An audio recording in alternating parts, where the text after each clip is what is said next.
What are the responsibilities of a position like yours in a port as an innovation director? Mainly my responsibilities are linked to the development of the innovation plan that we approved in November last year. That means to implement all the actions that are defined in this plan, like the development of a new foundation for the innovation in the Port of Barcelona, or the creation of a hub for innovation and so on. But additionally, I have the responsibility of asking and getting some funds from the European research programs like Horizon 2020 to fund our innovation in the port. Which are the KPIs or key metrics of success of an innovation area in a port, and which ones are yours in Port of Barcelona? I have to say that I'm not really a fan of KPIs, no? Because sometimes you are more focused on the number or the figure and the general result of your project or your initiative. Of course, you have to measure the results. I mean, how many projects has been implemented, how many prototypes has been developed or proofs of concept and so on. Also, probably you need to measure the entrance of all the process, how many ideas, how many proposals have you received from a program or something like that. But at the end, what you have to measure, from my point of view, are the results. In terms of economical results, I mean funds obtained or something like that, and projects developed. What do you look for in startups and solutions to decide if they are worth your support or investment? Is there any priority, characteristic, or feature when looking for technological startups such as AllRead? Well, the first thing we have to say is that the main characteristic is not a characteristic from the startup. It's our problem or our nature. No, we need. When talking with a startup, when talking with a technological company, there has to be someone from the port authority that has the pain point. Someone who is able to work closely with the startup in order to solve the problem. Because at the end, we are not talking that, I'm a startup and I have an idea and here is a problem, meet together and so on. It's quite more complex. So someone from the port authority has to be convinced that this startup is able to solve his problem, and the pain point will be reduced.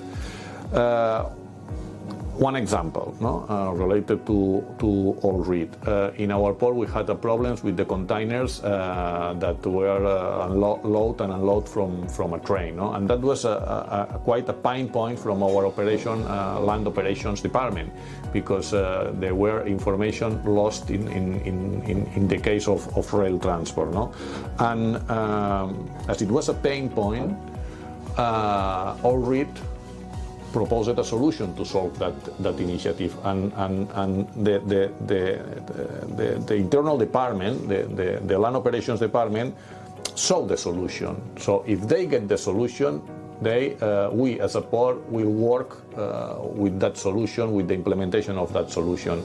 But if there is no this impression of the operational department that the startup will help them, then forget it. This is my personal vision on that. How do you source innovation?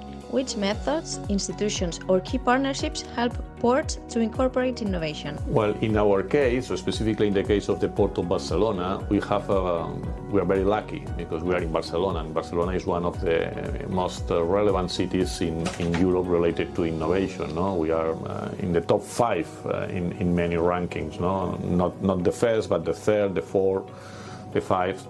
So as a port, what we are promoting or what we are developing is the idea that we have to work in collaboration with the other hubs and startups and institutions of the city, like Tech Barcelona, 22@, Barcelona Activa, Axio, the institutional partners linked to the innovation. And we are doing in that way. I mean, we have a strong collaboration with Tech Barcelona. It's helping us in developing our future new innovation hub. We are working together with Barcelona Activa, trying to attract and to incubate startups. We are working with the Collider. We are working with the Mobile World Congress, with the Smart City Expo World Congress. We are working with the main actors of the city The idea we have is that there is a lot of innovation in Barcelona. The only problem is that most of that innovation doesn't look at the sea.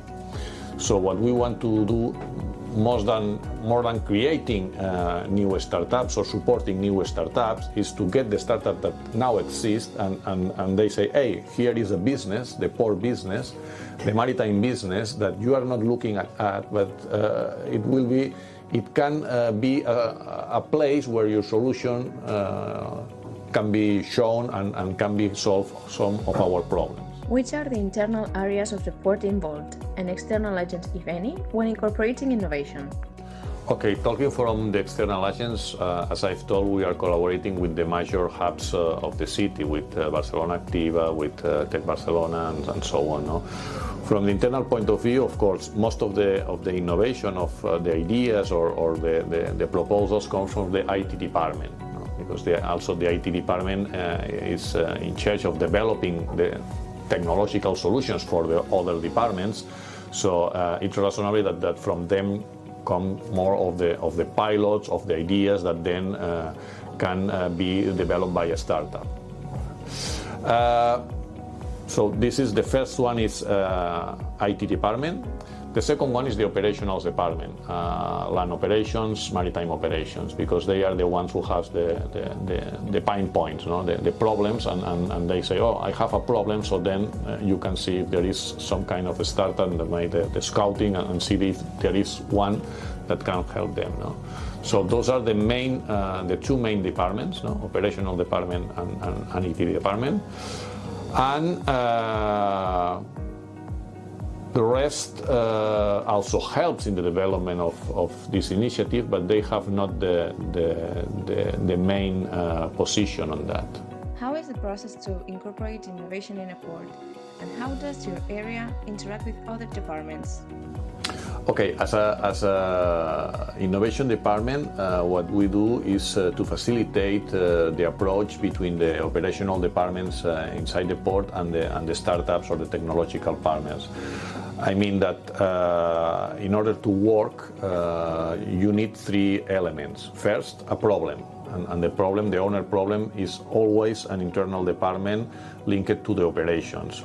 Then the solution. The solution can be a technological company or can be a startup or something like that. But also you need a validator. That means someone that is able to assure that this solution can fit with this problem, and also it can be integrated in our own applications. That used to be the IT department, okay, because it's in charge of the integration of all the applications and so on. So as an innovation department, our work is how to get them together in the same room and to discuss that. If there is an agreement, in the common sense of the word, no? That means that the operational department considers that this solution can solve his problem, and also the IT department considers that it can be integrated with the rest of the applications, then our job is done. I mean, as an innovation department, I think that we have success when we can leave a project working on. Which channels do you use to be updated on new trends and innovative solutions? There are many channels. In fact, social media is one of the most important ones, because at the end I get information from Twitter or LinkedIn in most of the cases. Especially from new projects or new activities done by other ports or by startups or something like that. Additionally, we are involved in many events, big events like Mobile World Congress or 4 Years for Now, where you can get and interchange information about projects and prototypes and proof of concept and so on. Also some specific events from the sector, like conferences or congresses related to the maritime sector or the logistics sector. And also we have our own channel that also is own channels that are searching for what's happening in the rest of the world. As an example, we have PeerNext. PeerNext is an innovation blog And in order to fit this innovation block, we have to make some kind of, not research, but to gather for innovations in other ports and so on. Additionally, we have relationship with the most relevant ports in the world. We are in Chainport, as an example. Chainport is probably the best way to define is a club of ports like Hamburg, Antwerp, Rotterdam, Los Angeles, Singapore, Shanghai, Barcelona, where we have some benchmarking activities. That means that we try to explain the other ones what we are doing or the most innovative projects we have. No? In that way we are aware of what other ports or the top level ports are doing, and you can implement in your own port. No? Or the Smart Ports, Peers of the Future. This is an event that the Port of Barcelona leads here in Barcelona in the Smart City Expo World Congress. And the objective is that some of the most innovative ports also bring to Barcelona their last and most hot topics and the last developments they have done in terms of IT development and digitalization. Which areas of a port you feel are less digitized and are more in need of innovation? If you analyze what's happening in a port or in the logistic environment in general, you will see that probably this is not the most innovative and the most digitalized sector in the world. No? If you ask me the list of the top 10 digital sectors, I will say, okay, biotechnology, fintech, and so on. But I will never say logistics or maritime transport as one of the most innovative and digitalized sectors. So there is a lot of work to do in this area. There are things that are working now. As an example, most ports have a PCS. PCS is the Port Community System. The PCS is where the integration between the different agents of the port community takes place from the documental interchange. We have each company more or less have their own system, ERP or something like that. But at the end, what there is in the sector is first a lack of integration between the different agents that hinders your possibility to track and trace the goods. So first one is that, the track and trace and the integration between the different operational agents that are linked to the goods movements. And secondly, the use of IoT to get most of the data that we need to work. Everybody at this moment, as an example, is talking about the digital twin of the port, the use of cameras, the use of artificial intelligence to understand what's happening in the port and so on.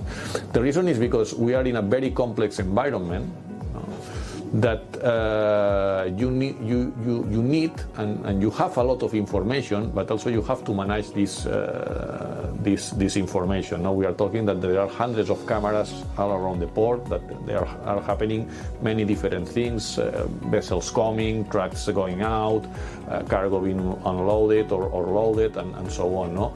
And to manage this complexity, we're talking about big data.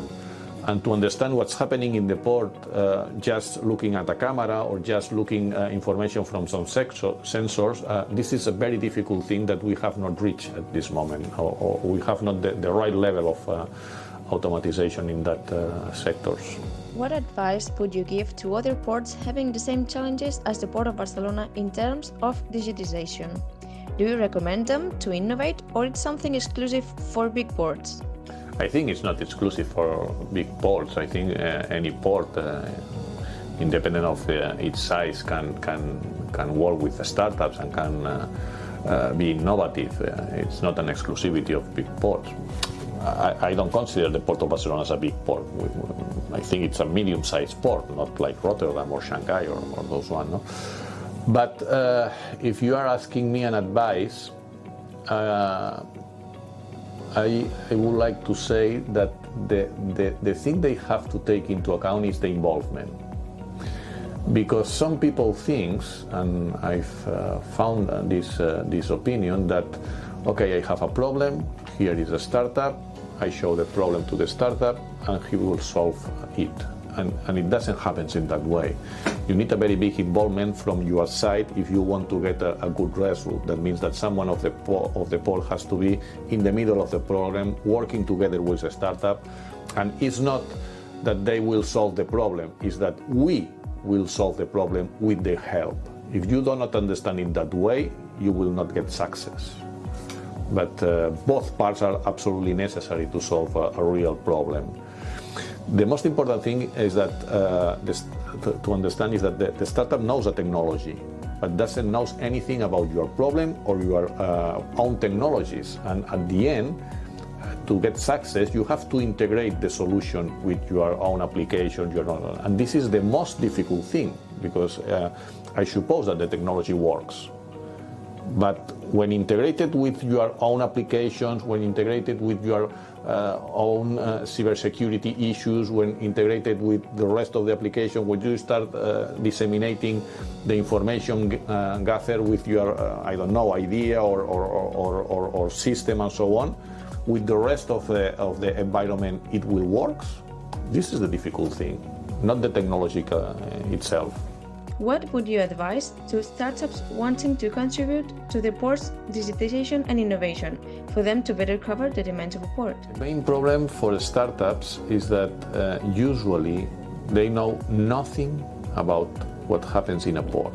We are a very opaque box, not very transparent. I recognize that this is one of our problems. But it's very difficult to try to solve a problem without any knowledge of what's happening inside a port. So my first recommendation, because most of the startups we are working with started in some other areas, not the port itself, is to try to understand a little bit how the port works, to understand a little bit about our business, because it's complex. There are a very important regulatory issues and legal aspects of the maritime industry sometimes are a problem for developing some kind of solutions. And also is a very established sector. I mean, with very big companies, with very strong feelings about the ways to do things. It doesn't like to innovate. Take into account that I'm talking about a general vision of the sector, no? So if you don't understand the context, it will be very difficult to implement a solution. You need to understand our way of doing things, no? We have to change, but also the startup has to make an approach to understand us. And this is not so easy.